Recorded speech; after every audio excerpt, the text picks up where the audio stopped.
حدیث مبارک کے راضی چی کم سڑے صحیح او دس اوکی سمر صغیر گناہون چی ددن شوی رکوٹی گناہون دورزی اگر طول تینا دا او دس پا اوبو کی خارج شی او لار شی تر دے پوری چی دنو کنو دلان دے کم گناہی اگر تینم پا او دس کی وینزل شی پدی سر گناہون انزل کی حدیث کے تحت اسفاری ہی لفظ راغلے دے د نوکونو د لاندې هم چې کوم ګنای هغه تنم لاړ شي علما وایي د دې مطلب مبالغه ده چې یو ګنای هم صغیره پاتې نشي چې دی په صحیح طریقه باندې اودس نو موږ چرته په صحیح طریقه اودس ته نه یو ناس چې دا د اودس ته اوبه چې کته غورځېږي د دې سره زما صغیره ګناهونه ریږي واړه ګناهونه مې روان دي ریږي او د اودس په دوران کې ورسره ته توبم پړ کې وباسي نو غټ پدیم الله معاف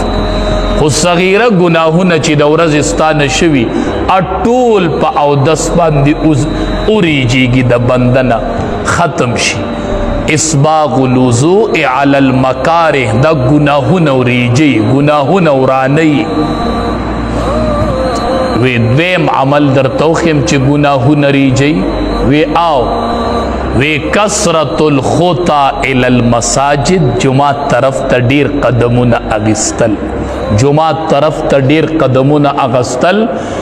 گناهونه ریږي او مرتبه او درجات اوچتي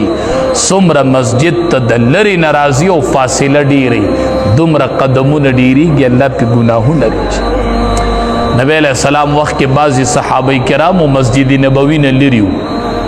اراده وکړه کورونه د مسجد نبوي خواته راو نبی کریم صلی الله علیه وسلم ورته وی نه کورونه په خپل ځای صحیح دي چې څومره قدمونه علی دومره ګناهونه ریږي او الله اجر سیوا درکوي کثرت الخطا الی المساجد جماعت طرف ته ډیر قدمونه اغستل دا ګناهونه ریږي جماعت ته باندې ګورئ